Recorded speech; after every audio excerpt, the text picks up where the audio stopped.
Absolute Duelist here, coming at you with another One Piece video. And in today's One Piece video, I have for you my first place Doflamingo deck profile. Now, I went to locals this week, took Doflamingo just because I wanted to kind of play it because I picked up the All Art Leader, and I was like, I may not do well, but it's a fun deck that I've been testing and really enjoying, and lo and behold, I went XO. I won every round at locals. So I thought, seeing as we won every round at locals, I did do testing with this, and the testing did seem to be going well beforehand, and I thought it'd just be a good deck to showcase to you guys, because I think this is kind of like one of those underdog decks in the format where not a lot of people expect it, because the deck is actually better than what people perceive it to be. So yeah, I thought, great idea to show you guys this. The matches that I played at locals was round 1 against Zoro, round 2 against Kinemon, round 3 was against Smoker, and then round 4 was against another Smoker player.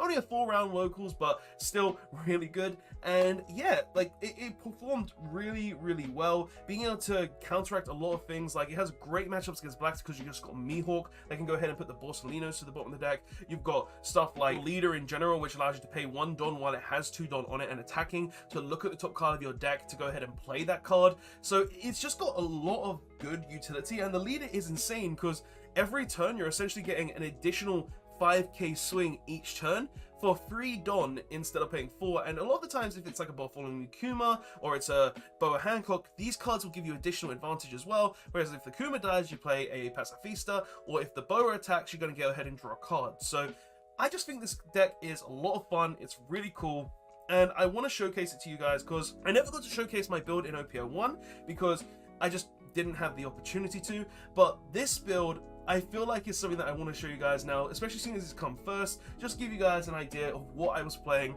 and give you guys a look at what Doflamingo is essentially. So yeah, let's go ahead and get into the deck profile and show you guys what the build is. So starting off, we play the 4 Perona. Essentially what she does is, on play, look at the top 5 cards of your deck and then place them back in any order. She's very important because of, we get to go ahead and look at the top 5, so we can guarantee when we use our Leader ability to swing, we can go ahead and guarantee there's a card there that we can play there for free, because Doflamingo only plays Warlords of the Sea, which are 4 cost or less, so she guarantees that there's a 7 Warlords of the Sea that is there. So you play 4 of her just for that. Next, we also play 2 Doflamingo.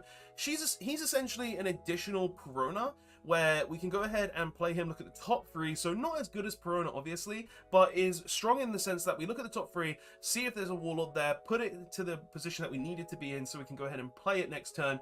And also, this card can go ahead and get rid of 1-drop blockers and stuff as well, which does come up where you just go ahead and play it, wait for your opponent to play like a Chopper, wait for your opponent to play like a Nami, or anything that's just like a problem or you don't want on the board, and then you put a Don on it, you swing with it, you discard a card, and then just put it to the bottom of the deck. So yes, he's a worse Perona, but he's also nice spot removal as well, which is why I play him at 2. And then the only other 1-drops we play in the deck is 3 Trafalgar Law.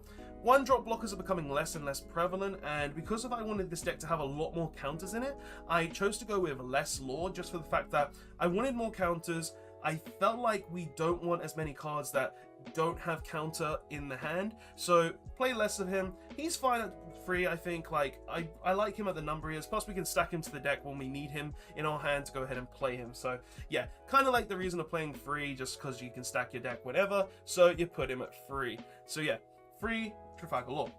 Going on to the 2 costs though, we're playing 4 Alvida. She is essentially just in the deck for a 2k counter, but there are times that we go ahead and play her for her swinging ability, where if she has a Don on her and you swing, you can go ahead and return a 3 cost or less to the hand. Don't normally use that. It's normally only played against, like, I don't know, like the Trafalgar Law deck or the Zoro deck that I tend to do that, but it's just mainly there for the ability to just return things to the hand. Otherwise, she's going to be a 2k counter. That's more important than that most of the time. So yeah, we play 4 of her. Going on to 3 costs, we play 4 more Doflamingo. This is the blocker Doflamingo from OPO1. He's essentially Perona, that's a blocker. We play 4 of him just for the fact that on play, look at the top 5 cards, stack our deck. Very easy, very potential, just like the main Perona. But we also play 4 of him because of the fact that he's a blocker. So we essentially have around 15 blockers, I think, actually in the deck, 15 blockers. So we play 3 of him because there are a lot of times where in the grind game in this deck, actually, when you're on like 10 Don and you want to stack your deck with like a Moria or something, a lot of the times in this deck, I go ahead and need all 10 Don for the fact that we go ahead and 2 on it, pay the 1 to play the top card. That's a Moria. Then we add this back to hand, and then we play this, stack our deck for the next turn, and then also have a blocker. So essentially, there's a lot of times where you need to use all 10 Don, and he's very, very useful for that as well. So just a little explanation of why he's up 4, and also being good outside of his looking at the top 5 cards. Because 10 Don means that play Moria, add this, stack my deck, next turn we have a good draw, and we also have a Warlord to play. Just keeps the advantage going, right? And then going on to the 4 costs, where there is actually a lot of 4 costs in this deck because we always want to hit with our Doflamingo. So we're playing 4 Gecko Moria. He's essential in this deck for one reason and one reason alone, this specific one, because we are in a format where Whitebeard exists, so we need a 6k swing that we can just go ahead and look at our opponent's Whitebeard and then swing straight into it without having to worry. Now, yes, our leader is always going to be on 7k, so it doesn't really matter most of the time, but we want to kind of pressure the Whitebeard players so we can go ahead and get into the late game. Just make sure they have very little cards in hand and then swing when they have no life. That's essentially the reason we play Moria, because he's an additional swing each turn against the Whitebeard deck. Next, we play 4 Boa Hancock. She's absolutely insane. Essentially, what she does is she's a blocker, where if it has a Don on it, when it's attacking or blocks, we get to draw a card if we have 5 or less cards in our hand. So essentially, we are always having the ability to draw cards. We are always having the ability to have a literal blocker on the board, and we also have the ability to have a 1k counter in hand, which is why she also exists for that too. Because like at times we have her in our hand and we just want to discard her because we don't want to use the 4 Don to play her. So yeah, essential for her. And then we go on to the next one, which is 4 Gecko Moria. He's really, really strong. What he does is, on play, add any 7 Warlords of the Sea to the hand from your graveyard, or any Thriller Barks from your graveyard to the hand that are 4 or less. So he can add your Doflamingo back, he can add your Corona back, he can add Mihawks back as 2k counters. He can basically add anything back from our graveyard to essentially guarantee that we have hand advantage to counter our opponents. Then we also play the 4 Mihawk. He's mainly here just as a 2k counter that we can play off of our Doflamingo, but he's still really strong just for the fact that he does have other uses where we can go ahead and put 1 Don on him, swing with him, and then just draw 2, discard 2, so we can like adjust our hand. So essentially a 2k counter, but also hand adjustment as well. And then next we play 4 Doflamingo. He's a blocker that on death plays a Pacifista. You want to be playing 4 of him just because he's 1, a 7 Warlord of the Sea, so you want to stack your deck and play him for free, and 2, because you want to be able to play these from the hand. These 3 Pacifistas. Now, essentially, the idea behind this is that if your opponent kills the Doflamingo, you're going to play a 6 cost from your hand for free.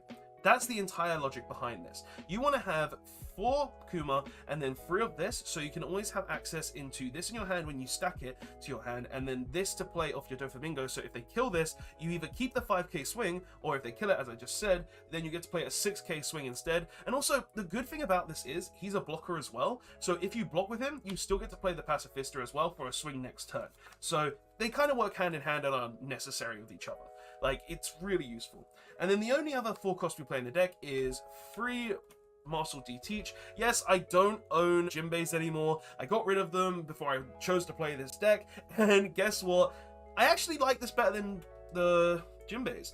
Like, the reason why I like this specifically better than Jinbeis is because Jinbei is on kill, return something to the deck. So yes, that's really decent. But the good thing with Teach, and this is why I actually think this card is better, is because this can technically return stuff like Corona to your hand. This can technically return your opponent's blockers to the hand on play. This card can deal with things that Jinbei can't deal with. So in my personal opinion, I'm not saying Jinbei is bad by any means. Like, Jinbei is still a good card, but I think I prefer Teach just for the fact that he's essentially, yes, 1k less in power, but he deals with the blockers, he deals with the problem, he lets you get your Perona back to stack, he can essentially help us get around a lot of interesting things and troubling things. So I prefer Teach in the deck at 3 over the Jinbei. If I had Jinbeis, I would probably play them, maybe change the ratios a bit, but I definitely think I'll still play the Teachers over him.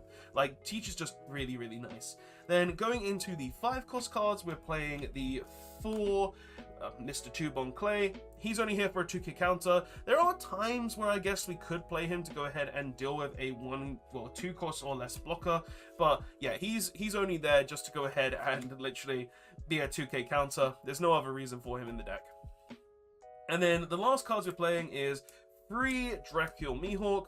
He is absolutely insane. I love this card. Essentially, on play, return any 7 cost or less character back to the bottom of the deck. This card can deal with stuff like 7-drop Kid, it can deal with blockers, it can deal with Bossolinos, it can deal with so many issues. Hell, it can even deal with big swings like Sakazuki as well if you want to get rid of that. And he's just a 9k body as well, so it's so useful a lot of the time just to be able to have him and then be like, oh yeah, you're going to have a Borsalino, you're going to have a blocker, you're going to have something I can't deal with, so I'm going to drop this, still have 1 Don left to maybe play a Trafalgar Law blocker with, and then just use him next turn, swing for 9k each turn, and keep him alive with blockers and all this other stuff.